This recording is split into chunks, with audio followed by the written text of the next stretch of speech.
A esperança está no ar. A Igreja de Cristo apresenta o programa Abra Sua Bíblia, com Josué Lousada.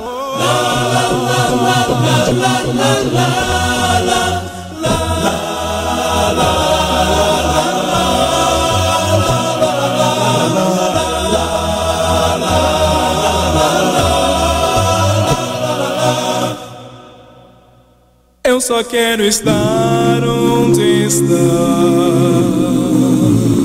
e viver em tua presença. Bom dia, amado ouvinte, bom dia, amados irmãos. É com muita alegria que nós estamos novamente nesta manhã de sexta-feira para compartilharmos a palavra do Senhor e sobre a salvação no nosso Senhor Jesus Cristo. Passar para o nosso irmão Jair Lousada, que está conosco no estúdio também, agradecendo muito a presença do nosso irmão Mark, de novo aqui na manhã, irradiando a felicidade que ele tem no coração e desejando que nós estejamos felizes no nosso dia de hoje. Mas, irmão Jair, os endereços e fones de contato. Bom dia, amado ouvinte. Um prazer estar novamente aqui na emissora com o Mark e com o Josué. E a Cacá está ali o telefone. Você pode ligar agora para 3013 9222. Vou repetir o telefone aí, 3013 9222. Durante a semana você pode ligar para o telefone 8570-0455 ou 3266-9555 pela manhã. Vou repetir aí. Aqui nos estúdios da Rádio Esperança, 3013 9222. Durante a semana, o telefone 8570-0455 ou 3266-9555. Que Deus abençoe esse programa, que nós possamos ter uma bela manhã de estudos. Não é, Mark? Amém. Que nós podemos ter nossas mentes e corações abertos para receber a palavra hoje. Amém. Convidamos você a abrir a sua Bíblia então agora. Traga a sua Bíblia próximo de você, seu caderno de anotações. Hoje nós vamos ler Marcos capítulo 1, versículos 12 e 13. A versão que eu vou estar lendo aqui é da NVI. Se você tem outra versão, não há problema, você pode ter outra versão, mas a que eu vou estar lendo aqui é a NVI. Então vamos abrir a Bíblia em Marcos 1, 12 e 13. Logo após o Espírito o impeliu para o deserto. Ali esteve 40 dias, sendo tentado por Satanás. Estava com os animais selvagens e os anjos o serviam. Amém. Amém. Nós temos definido pela palavra de Deus aqui que salvação nós podemos tratar em três tempos. No passado se refere ao perdão que nos é ofertado por meio do sacrifício de Cristo na cruz. E nós pensamos na semana passada um pouco sobre Gálatas 3, 26 e 27, que nos informa que o momento em que nós nos revestimos de Cristo é no momento das águas do batismo. Mas salvação não é só perdão dos pecados passados. Salvação, depois que nós nos convertemos a Cristo, é também santificação, é transformação, é o processo de tornar-se como Jesus Cristo é. E nesse crescimento nós aguardamos também a expectativa, porque salvação envolve também a regeneração do nosso corpo, envolve nossa eternidade. E Deus nos promete, Tito capítulo 1, versículo 2, um Deus que não pode mentir. Nós servimos o Evangelho na expectativa dessa vida eterna, então, que Jesus Cristo nos oferece por meio do seu sacrifício. E semana passada a gente refletiu um pouco sobre as águas do batismo de Cristo, onde ali ele firmou um compromisso de ser fiel a Deus no seu ministério. E capacitado pelo Espírito Santo, então, ele iria desenvolver o seu ministério no poder desse próprio Espírito. Lucas capítulo 4, versículo 14 nos mostra isso. Mas logo depois das águas do batismo, então, esse compromisso que Cristo fez com Deus de fidelidade, ele é testado. Nós vamos conversar um pouco esta manhã, talvez as tentações, e talvez terminando na outra semana. Mas vamos pensar um pouco sobre as pressões pelas quais Cristo passou. Porque toda a tentativa do inimigo é fazer com que nós, de fato, renunciemos o compromisso que nós fizemos com o Senhor. Nós fomos perdoados pelas águas do batismo e firmamos um compromisso com o Senhor. Logo a seguir do que o inimigo vai tentar fazer com que a gente quebre relacionamento com o Senhor e volte a uma vida de pecado. E é importante a gente olhar então pelas tentações, pelas provas e pelas pressões que Cristo passou, porque tudo que nós queremos é seguir os passos de Cristo como discípulos dele. E olhando para a maneira pela qual Cristo então superou as suas pressões e tentações, nós temos um bom modelo para que também nas nossas vidas nós possamos superar as pressões e as tentações pelas quais nós passamos. Mas antes de entrar especificamente no estudo sobre as tentações de Cristo, gostaria de lembrar para os amados ouvintes, como um pano de fundo maior, que o nosso bem maior como seres humanos criados por Deus é o nosso próprio relacionamento com Ele. Nós só completamos a nossa alma e nós só achamos propósito para a nossa vida no relacionamento com o Criador. Assim, se a gente pega a história dos homens de fé da Bíblia, o alvo maior da vida deles era realmente andar com Deus, andar com o seu Criador.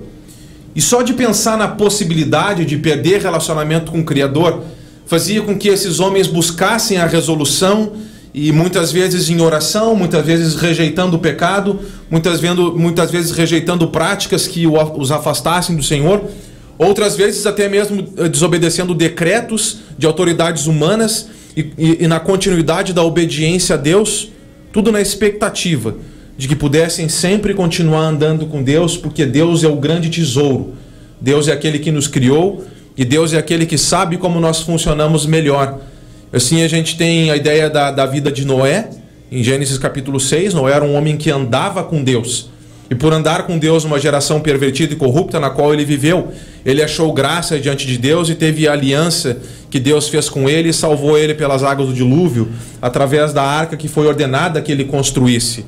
Então a gente pega um capítulo anterior, que é um capítulo de morte, onde os homens ali começam a morrer fisicamente. Nós temos Enoque que andava com Deus. Gênesis 5, 22 a 24. E porque ele andou com Deus, ele é o único homem naquele capítulo que não morreu, mas foi tomado por Deus. Gênesis 5, 24. Agora, a gente tem a ideia também da época da lei de Moisés, quando Moisés tirou o povo do Egito, como ele sendo utilizado por Deus como um instrumento. E passaram pelas águas do Mar Vermelho e foram para aquele deserto. E chegaram no Monte Sinai, que Moisés passou 40 dias no monte, recebendo a lei. Quando ele desce, Gênesis 32, o povo havia ficado impaciente e pediu para que Arão levantasse um bezerro de ouro.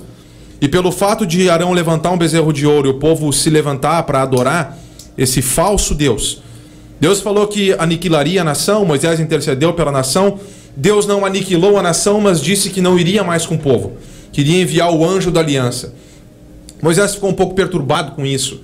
E Moisés acabou pedindo em Êxodo capítulo 33, argumentando com Deus então, de maneira humilde, dizendo que se o Senhor não fosse com eles, que ele não queria partir então com a nação, porque a evidência de que um povo acha graça diante dos olhos de Deus é o fato de Deus andar conosco. Está aí uma grande lição desses homens de fé. Faziam qualquer coisa, oravam, argumentavam, muitas vezes, para que pudessem continuar andando com Deus, porque a ausência de Deus realmente deixa nossas almas vazias, deixa nossas vidas sem propósito e deixa as nossas vidas destruídas. Gênesis capítulo 39, versículo 9, quando a mulher de Potifar tentou a José, ele rejeitou a prática do adultério, não porque ele iria acima de tudo pecar contra Potifar, mas ele falou que como cometeria eu tamanha maldade contra o meu Deus. Em Daniel capítulo 6, quando foi baixado o decreto que não se poderia fazer oração a nenhum outro Deus, ou petição a nenhum outro Deus que não fosse por imperador Dário, quem assim o fizesse iria para a cova do leão. Daniel continuou 3 vezes por dia orando a Deus mesmo depois do decreto. Daniel capítulo 6, versículo 10. Porque andar com Deus é melhor do que a nossa própria vida. É o que Davi expressou em Salmo capítulo 63, quando ele estava no deserto, quando ele disse que a alma dele tinha sede de Deus. Ele falou que a graça do Senhor, a presença do Senhor é melhor do que a própria vida. Agora, alguma coisa tão valorosa que é andar com Deus foi alguma coisa que foi rejeitada por Satanás. 1 Timóteo capítulo 3, versículo 6 diz que a queda dele foi por causa do orgulho. Quis tomar o lugar de Deus e em querendo tomar o lugar de Deus, ele foi expulso da presença de Deus. E Mateus capítulo 25, 41 nos informa que o fogo eterno está preparado para o diabo e os seus anjos. E do que ele tem feito desde então? é tentar fazer com que nós sejamos apartados do relacionamento com o nosso Criador, que é o nosso bem maior. Ele tentou Eva no princípio e também Adão. Adão e Eva, eles não valorizaram este relacionamento com o Senhor, porque o Senhor em Gênesis 3:8 andava no jardim pela viração do dia, andava com o homem então, mas eles, iludidos por Satanás, eles preferiram o pecado e foram expulsos da presença de Deus. O povo de Israel, em certo sentido, a primeira geração, não valorizou esse relacionamento. Murmurou diversas vezes contra o Senhor no deserto e por isso ficaram prostrados no deserto, cometendo diferentes pecados.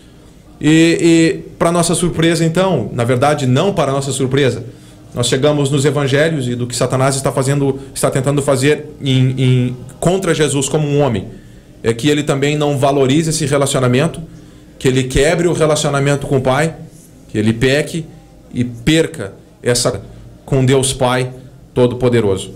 Então, com esse pano de fundo maior em nossas mentes, eu gostaria que nós pudéssemos conversar um pouco sobre as tentações de Cristo. Então, nós fizemos a leitura em Marcos capítulo 1, é um trecho bem resumido, mas indo para Mateus capítulo 4, nós podemos ampliar um pouco as lições, e eu gostaria que o amado ouvinte pudesse abrir em Mateus capítulo 4. Graças a Deus, Jesus valorizou o relacionamento com Deus, e valorizando o relacionamento com Deus, ele não caiu nas tentações, nas pressões de Satanás, e valorizando também o amor que ele tem por cada um de nós, porque somente através do sacrifício perfeito dele sem pecado é que a vida seria concedida a cada um de nós. Mas Mateus capítulo 4, versículos 1 a 4. A seguir, foi Jesus levado pelo Espírito ao deserto para ser tentado pelo diabo, e depois de jejuar 40 dias e 40 noites teve fome. Então o tentador, aproximando-se, lhe disse: se és filho de Deus, manda que estas pedras se transformem em pães. Jesus, porém, respondeu: está escrito, não só de pão viverá o homem, mas de toda a palavra que procede da boca de Deus. Tem esse pano de fundo maior que a gente colocou sobre o relacionamento com Deus, e tem um pano de fundo menor, que é de um contexto mais imediato. Israel, no Velho Testamento, foi o filho de Deus. Êxodo capítulo 4, versículos 22 e 23, Moisés foi enviado ao faraó para dizer que Israel era o filho de Deus, era o primogênito de Deus, e que o faraó deveria então libertar ou liberar o povo de Deus para que eles pudessem servir o Senhor. Da mesma forma, Jesus Cristo na nova aliança é o filho perfeito de Deus. A nação israelita foi liberta de um cativeiro do Egito, passou pelas águas do Mar Vermelho e com a nuvem por cima, representando o batismo, e foram levados por Deus para o deserto. Jesus, em Mateus capítulo 2, versículo 15, foi chamado do Egito. Havia acabado de passar pelas águas do batismo. E assim como Deus no Velho Testamento conduziu o seu filho Israel para o deserto, está conduzindo o seu filho no Novo Testamento também para o deserto. Em Deuteronômio capítulo 8, versículo 2, diz que Israel foi para o deserto para ser provado por Deus, para ver o que é que tinha exatamente no coração do povo de Deus, se eles seriam fiéis a Deus ou não seriam fiéis a Deus. Israel falhou e caiu nas provas do deserto, e no mesmo local onde o Filho no Velho Testamento caiu, o Filho perfeito de Deus na nova aliança, que é Jesus Cristo, foi vitorioso. O diabo está levando Jesus, o Espírito está levando Jesus para o deserto, para ser tentado pelo diabo. E assim como o povo de Israel ficou 40 anos no deserto, Jesus ficou 40 dias e 40 noites aqui no deserto. Mas com esse pano de fundo menor e mais específico aqui do contexto, nós podemos agora sim conversar sobre as tentações em si. E verso 3, o tentador se aproxima de Jesus e pergunta e conversa com ele, dizendo se ele é de fato o Filho de Deus, porque foi afirmado nas águas do batismo. Deus falou em Mateus 3,17: este é o meu Filho amado. E Satanás, então, usando essas palavras, diz: se tu és mesmo o Filho de Deus, então manda que essas pedras se transformem em pães, porque ali depois de 40 dias e 40 noites no deserto, Jesus estava com fome. E agora, o ponto não é que é pecado comer. 1 Timóteo capítulo 4, versículo 3, nos informa que tudo que Deus criou é bom, e se recebido com ação de graças, nós podemos sim comer. Aqueles que conhecem plenamente a verdade sabem que Jesus santificou e purificou todos os alimentos. as leis dietéticas do Velho Testamento, elas não têm validade nos dias de hoje porque fizeram parte da velha aliança. E o ponto então aqui não é que é errado comer. O ponto aqui é que Satanás está tentando fazer com que Jesus use os dons especiais que ele tem como Filho de Deus, os milagres que ele pode fazer, como um uso para benefício próprio. Não foi projeto de Deus que Jesus usasse os poderes miraculosos de um ponto de vista egoísta.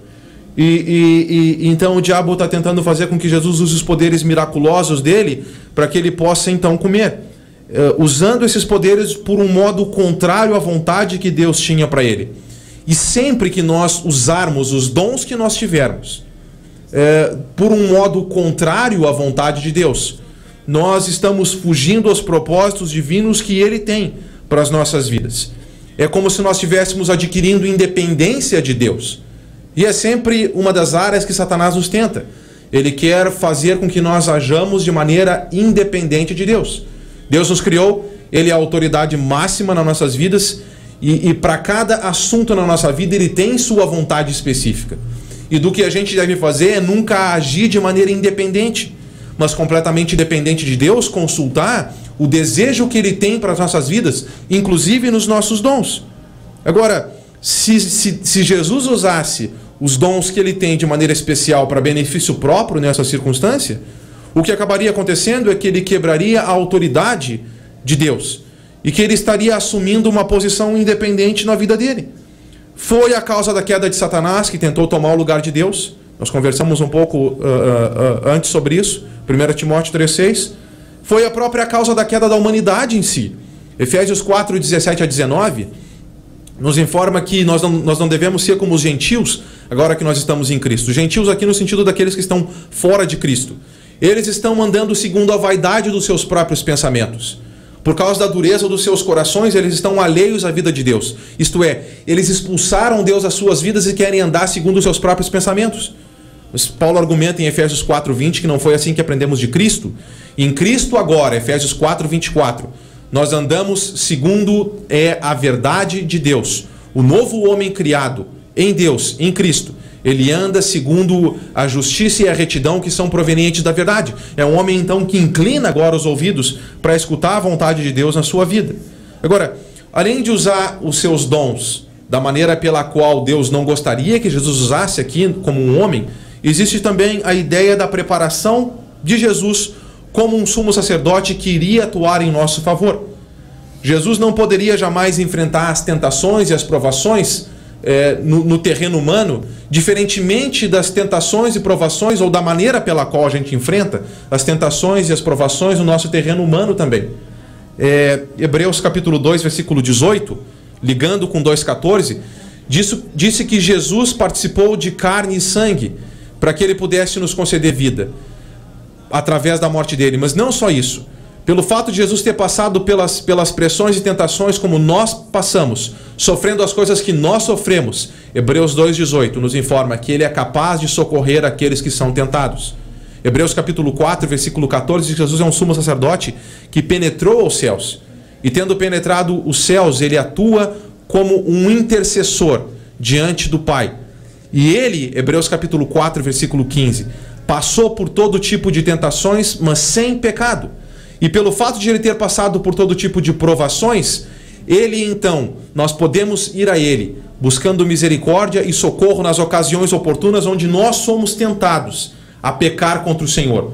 Um sumo sacerdote que quer nos apoiar para que sejamos obedientes. Ele entende a nossa luta e quer nos fortalecer para que, assim como ele foi vitorioso, nós sejamos vitoriosos também. Mas, se ele enfrentasse as tentações com os poderes miraculosos, eu e você também, amado ouvinte e amado irmão, poderíamos acusá-lo de que foi fácil para ele vencer as tentações e as provas, porque ele venceu com poderes especiais. Mas graças a Deus não foi assim que ele venceu. Ele venceu na mesma condição que eu e você podemos vencer. E uma das maneiras pelas quais nós podemos vencer as tentações que Satanás tenta levantar na nossa vida é realmente conhecendo a palavra de Deus. Jesus respondeu, versículo 4, com o que estava escrito, com a revelação de Deus. Jesus, porém, respondeu, está escrito, não só de pão viverá o homem, mas de toda a palavra que procede da boca de Deus. É uma resposta tirada das tentações do povo no deserto. Deuteronômio capítulo 8, versículos 1 a 3. Deus sustentou o povo com o maná no Velho Testamento. E antes de sustentar com o maná, Deus permitiu com que faltasse pão. E ao faltar pão, a nação estava sendo provada se continua confiando mesmo em Deus na crise ou não. A nação vai murmurar. Infelizmente, a nação de Israel murmurou, e depois que o coração deles foi provado e infelizmente reprovado, Deus acabou sustentando com o maná. Mas Deus o sustentou com o maná. Deuteronômio capítulo 8, versículo 3, para dar a entender para eles que não é só de pão que vive o homem, mas o homem vive de tudo que sai da boca de Deus. O homem vive confiante nas promessas de Deus. Um homem vive confiante nas coisas que Deus fala. Um homem vive confiante na palavra do Senhor, e ela o diz, que Ele sempre está conosco. Então, alguma aplicação mais prática desta primeira tentação é que nós nunca podemos agir na nossa vida de maneira independente do nosso Deus. Em cada coisa que nós vamos praticar, em cada decisão que nós vamos tomar para servir o nosso Deus, para a glória dele nas nossas vidas, nós devemos consultá-lo. E o ponto aqui não foi a fome, então, mas foi o fato de usar os dons de maneira errada. E algumas aplicações mais práticas com respeito a isso, por exemplo, para comer, comer em si não é pecado, mas nós não podemos usar nossa vida, que é dom de Deus, para roubar e comer. Nós temos que trabalhar e comer. Efésios capítulo 4, versículo 28 nos mostra isso, que em Cristo, se alguém roubava, não deve roubar mais, mas que deve trabalhar com as mãos, para que então ele possa suprir para a sua família, suprir para si mesmo, e possa suprir também talvez alguma pessoa que seja necessitada. Talvez você queira paz no seu casamento, talvez o casamento não está indo tão bem, e existem duas maneiras de buscar paz. Existe paz e falsa paz. A falsa paz é você usar a sua língua, que é dom de Deus, e a língua como um dom de Deus, Ele deu para cada um de nós, somente para os seres humanos, então. Cachorros latem, gatos miam, mas somente o ser humano pode falar. E use o dom da fala para edificação. Efésios capítulo 4, versículo 29. Talvez uma forma de conseguir paz no seu casamento seria gritar com a sua esposa, mandar ela calar a boca, etc. Mas isso seria uma maneira errada de usar o dom para buscar a paz. A maneira correta de buscar a paz para dentro do seu casamento, então, é realmente dialogar, conversar, explicar para sua esposa ou ela, para os que fazem o casamento funcionar, para que possamos então encontrar a verdadeira paz. Para Jesus, os fins não justificam os meios. Para cada um de nós também, como servos do Senhor, nós devemos ser santos no início, no meio e no fim. Biblicamente falando, para discípulos de Cristo, fins não justificam os meios. Nós devemos usar os dons para a glória de Deus, segundo a vontade dele, para alcançar as metas e os objetivos que o Senhor deseja para as nossas vidas. Não é mesmo, Mark, Jair? Amém. É verdade que nós devemos utilizar cada dia, cada momento, os dons que Ele nos deu para a glória dele e para... Lembra como 1 Pedro disse, também Paulo disse em Romanos 12, exercendo cada dom que nós temos para Ele, por Ele. Porque em nós mesmos, nós não temos aquele dom que Deus, em nós mesmos, mas é que Deus nos deu para glorificar Ele. Então, que eu posso vaziar mais a cada dia e encher com conhecimento e a bondade do Senhor a cada dia. Amém. Por isso é importante, né, José e Mark, examinar a Escritura e procurar imitar o que Jesus fez, né? Jesus não se utilizou dos seus poderes porque era Deus, mas dependeu exclusivamente de Deus para vencer as provações e as tentações. Mas vamos então aos nossos endereços e telefones para que você possa manter contato conosco. Durante a semana você pode reunir conosco, aliás, você pode reunir no domingo na Avenida Teresópolis 2043.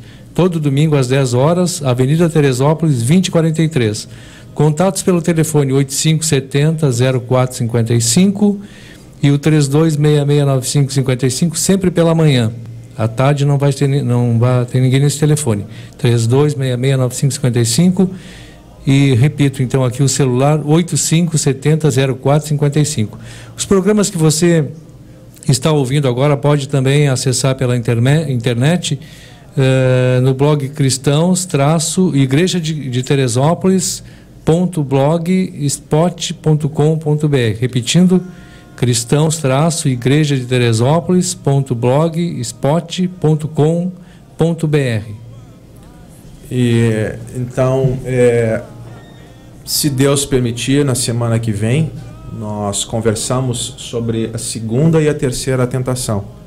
Lembrem-se, meus amados ouvintes, meus amados irmãos, toda tentativa de Satanás, que é descrito aqui em Mateus como o tentador, de fazer com que nós venhamos a tropeçar e a perder o relacionamento com o nosso bem maior, que é o nosso Deus.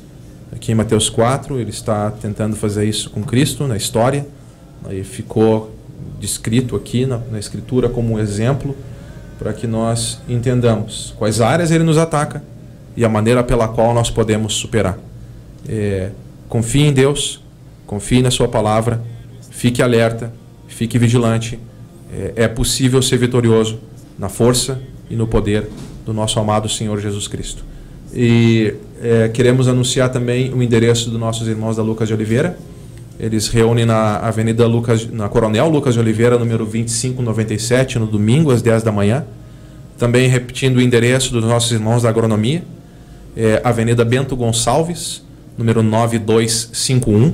Os irmãos reúnem no domingo a partir das 18 horas. Fica bem em frente ao acesso à URGS. E também nós temos o endereço na Avenida Teresópolis, número 2043. Repetindo, Avenida Teresópolis 2043. Culto ali às 10 da manhã do domingo também. Todos são bem-vindos para que juntos possamos crescer na comunhão com o Senhor e uns com os outros. Fiquem com Deus, que a graça do Senhor esteja conosco.